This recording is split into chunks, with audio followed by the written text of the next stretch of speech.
My dear friend, narababwiye ngo mujye mukorera amafaranga ya online habayo amafaranga. Uyu munsi niba idolari rimwe rihagaze amafaranga angana gutya n'igihumbi 457, igihumbi 457, vuze ngo iki? Idolari rimwe rihagaze amafaranga y'amanyarwanda igihumbi 457. Ese ndamutse nje hano gutya nkasanga mfite amadolari angana gutya, sibyo? Ndamutse ninjiye ahangaha nkasanga mfite amadolari angana ngaya ari ahangaha. Okay, reka nyakwereke. Ndamutse nje hano nkasanga mfite amadolari agera kuri 3 gutya n'ibice 0 n'ibice 3.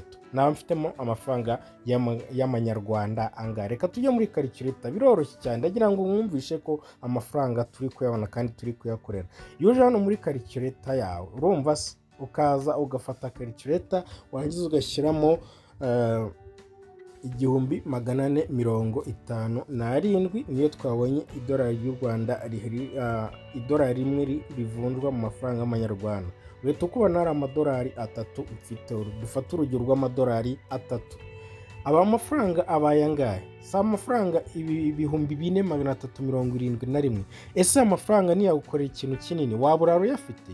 Ese wabura internet y'ukwezi amafaranga uyafite? Ko ntagishoro na telefone wakoresha telefone yawe ndetse na internet gusa, nta kindi kintu washoye. Ibi bintu bitwaye iki amafaranga uyafite? Ese nkweretse ko ari ahandi ngiye kwikuza yandi 5 nkagira amadolari 8. Ese harimo amafaranga angahe? My dear friend, harimo amafaranga angahe? Reka nkwereka ahandi hantu ngiye kwikuza andi madolari agera kuri 5. Aya madolari agera kuri 5 ninyateranya ahangaha basanga mfite amadolari agera mu 8. Okay, ari 5 ngiye kubikuza n'ibice, tuyateranya turasaba tugeze ku madolari 8. Ese harimo amafaranga? Uzi ko aya mafaranga yakure mu gihe gito cyane. Ayo madolari 5 ngiye kwereka aho nayakuye, nyakure mu gihe gito cyane. Narababwiye ngo mujye mukora, mbanaberetse showadi, mbanaberetse aho akazi gakorerwa online, nta gishoro bigusaba uretse telefone yawe ndetse na internet. Kora subscribe, ufungure n'inzogera uzabicikwa n'ibiganiro Kigali Creators ikugezaho bya online business, amafaranga aho tuyakorera nta gishoro na kimwe bigusabye. My dear friend, ntukikwe n'iyi video kuko urasobanukirwa amafaranga buryo turi kuyabona. Njyewe rero ari amadolari 5 iyo nje ninjira hano muri iyi application, sibyo? Ni ibintu byoroshye cyane. Hari application yitwa Telegram murayizi cyane kundusha. Ego ngira ngo niyo twinjiye muri Telegram uraza hano ukareba harimo uburyo bwinshi bwo gukoreramo amafaranga. Twebwe dukorera amafaranga ku buryo bwinshi bugiye butandukanye. Reka nkwereke, yitegereze neza. Reba aha hantu ahangaha,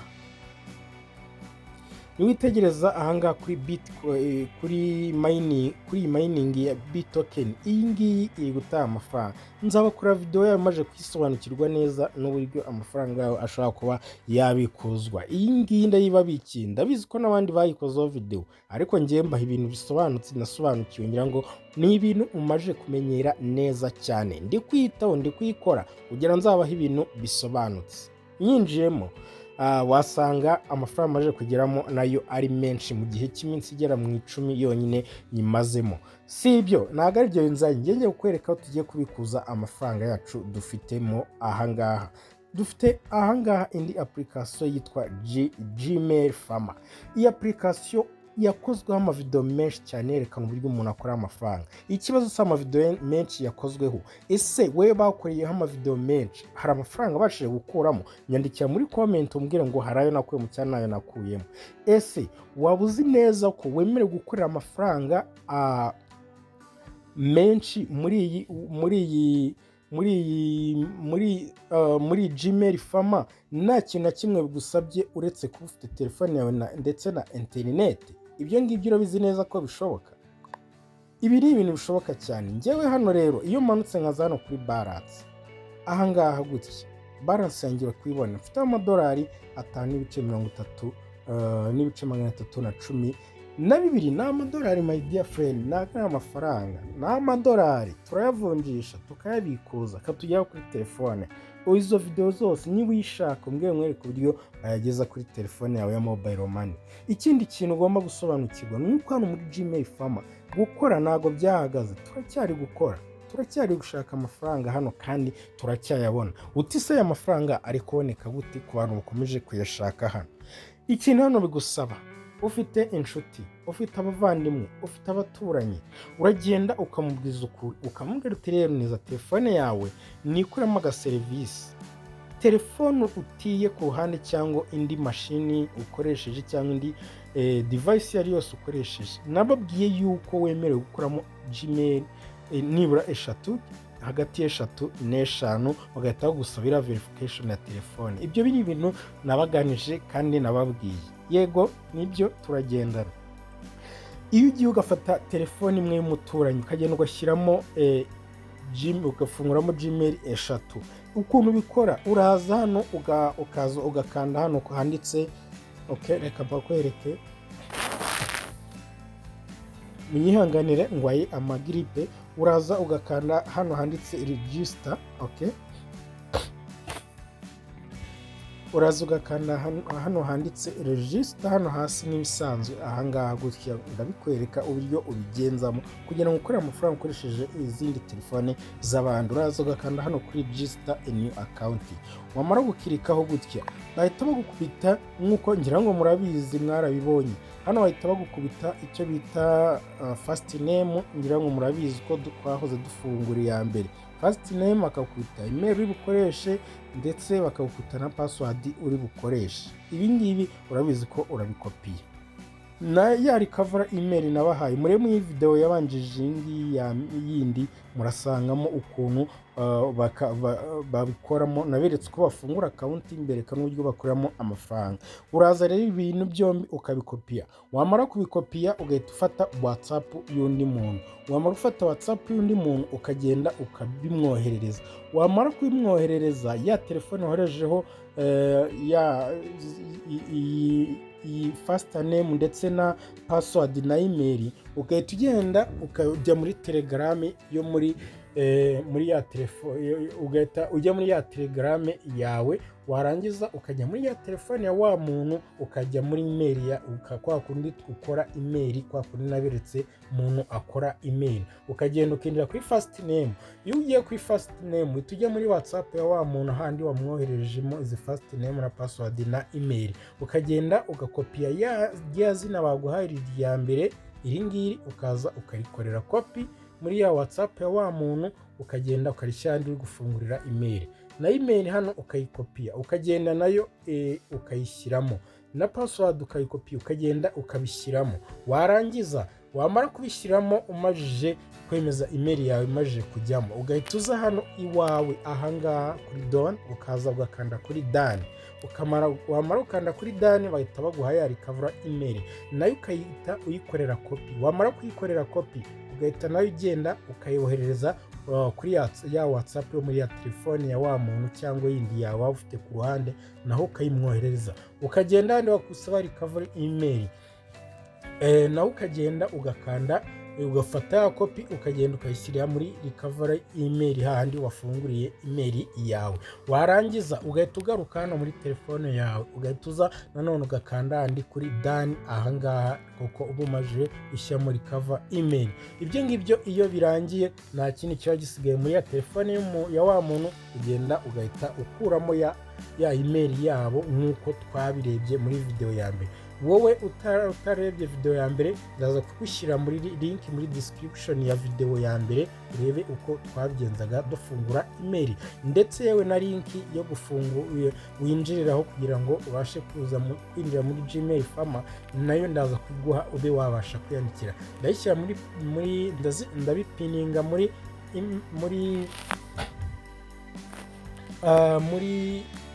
muri comment ya mbere, ndapiningamo inuza link winjiraho wiyandikisha, ndetse na video uri burebe uburyo twakoze video ya mbere kwiyandikisha n'uburyo byagiye bigenda. Uyu munsi rero ndakubwiza ukuri yuko tugiye kuba hamwe tubikuza aya mafaranga rero turabikuza gute? Uraza ukande ahangaha handitse balance. Nukana hano kuri balance gutya ngira ngo urahabona kuri balance, barahita bakwereka amafaranga ari kuri balance. Barakubwira ngo amafaranga dufite kuri balance ni amadolari 5 ndetse n'ibice 50.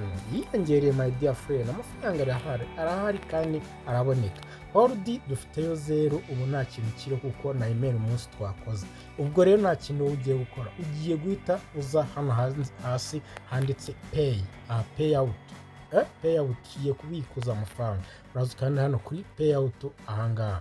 Numara ukanda payout barakwitishamo. Hari uburyo bwinshi bwo kubikuza. Niba wowe ujya ubasha kubikuza ukoresha za Binance cyangwa se n'ubundi buryo bwinshi bugiye butandukanye. Hano hari uburyo bwo kubikuza ahangaha ukoresheje bita crypto bot, hakaza Adve Cash, hakaza Tether, hakaza Torona, hakaza Litecoin, hakaza Bitcoin, hakaza na Dash ndetse hakaza na Doge n'izindi zirimo aha hasi ugende nkwereka. Ubwo rero urahita uza ahangaha na hasi, urabona ko hari iyindi imwe. Urahita uza wowe uhitemo imwe muri izi ngizi. Nta kindi rero uri bukore, urahita uza ukande aha ngaha. Okay, twebwe reka tubikuze dukoresheje USDT kuko USDT nago ni idolari nago rijya rihinduka. USDT ni idolari nago rijya rihinduka, rihora riri stable, nago rijya riba unstable. Uraza ukandi hano kuri Tether ahangaha ku ya gatatu, ahasi ku ya gatatu uraza ukande kuri Tether. Nukanda kuri Tether bareta bagusaba adresse yo muri Tether, ari bakakubwira ngo ni USDT BNB USDT BP20. Urahita rero ugenda ukandeho hano. Numara gukandaho bahita bakubaza kubaha adresse yawe, ngira ngo uri kubibona bakubaza adresse, bakwereka n'urugero ukuntu adresse igomba kuza bimeza. Bakubwira ngo igomba kuba ari Tether, adresse ari BP20, turayisaba muri Binance ndetse na adresse imeze nk'ingi niyo ugende ugakopira. Uraza rero ujye muri Binance account yawe, urinjira gutya muri Binance, amadolari tugiye kuyongera my dear friend. Urahita uza ahangaha, ngira ngo urabona USDT ngiyi ahangaha wayibonye neza cyane. Uraza rero ukirike hano kuri add fund gutya, uraza kandi kuri add fund. Numara ukanda kuri add fund uraza ugere kuri page imeze gutya, uhita uza hano handitse deposit crypto ahangaha hambere habanza aha, ukandi kuri deposit crypto gutya. Numara ukanda kuri deposit crypto urahita uza usacinge USDC. Ngira ngo ahangaha sinangomba gusacinga kuko ngiyi ahangaha. Nutayibona uraza uze hano hejuru handitse muri search ahangaha, uze ukandemo wandikemo USDT gutya. Ngira ngo urabona ko ariyo ihitiza ku mwanya wa mbere gutya. Uraza rero uyikandeho. Numara kuyikandaho gutya urahita uza kuri network zimeze gutya. Hari network ya mbere ni BP20 BNB Smart Chain BP20, ni nayo dukeneye. Haza na za TRX, hakaza na Apeti, hakaza na Ethereum, hakaza na Koko. Wowe rero uraza uhitemo iyi ya mbere ibanza, iyi niyo uza ugakandaho. Ingi numara kuyikandaho gutya bahita baguha adresse ari nayo tugiye gushyiramo hariya kugira ngo tuyikoze amafaranga yacu. Urabona adresse baduhaye ngiyi tuzaza tuyikorere copy. Urabona ko ari muri BNB Smart Chain BP20 nuza coin kabari USDT, ngira ngo urayibona aha ngaha. Uraza rero ukopiye ino adresse. Numara ukopiye adresse tuhita tugenda dusubiremo hano muri Telegram, twongere tugere kuri page yacu ahangaha, tuhita tuza dupestingemo ya adresse baduhaye. Nitumara kuyipestingamo tuhita tuza dukande ahangaha kuri send gutya. Nitumara ukanda kuri send turategereza batubwire uko bimeze. Hano barakubwira ngo payout is successful. Ngira ngo urabibona ngo payout request has been successful. Ibi ni ibintu bikorwa mu gihe gito cyane. Barakubwira mu gihe cy'isaha imwe urahita wakira amafaranga yawe ubikuje. Reka dutegerezeho gatoya amafaranga yacu abashe kuba yatugeraho muri bishobora kudafata isaha ariko bigafata iminota mikeya ikabasha kuba message batwereka yuko tubashije kubikuza payout yacu yagenze neza. Reka dutegerezeho gatoya turebe uko bimeze. Okay.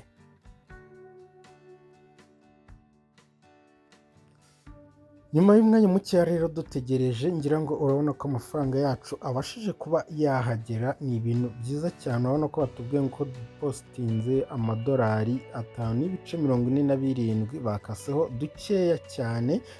Murabona ko Binance niyo ibashije kuba yaduha email itubwira yuko ibintu byagenze neza. Witegereje na hejuru urabona yuko hariyo logo za Binance zigaragaza yuko hari igikorwa cyabaye muri Binance. Ni ibintu byiza kandi byoroshye, n'amafaranga nawe warya umunsi ku wundi.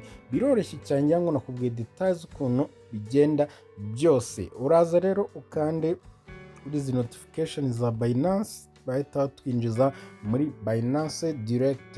Niba tugeza muri Binance rero turagenda dusangeyo message zivuga uku nguku. Urabona ko aha hejuru witegereje hano, okay, urabona ko bakubwira ko wabashije kuba wakakira amadolari 5.47 niko byabaye completed. Ibi ni ibintu byiza kandi byoroshye, ngira ngo urabona mbere nayo nabikuje $1.29. Aya ni amafaranga my dear friend, ni amafaranga afatika nawe uba ugomba gukorera nta gishoro na kimwe bigusabye.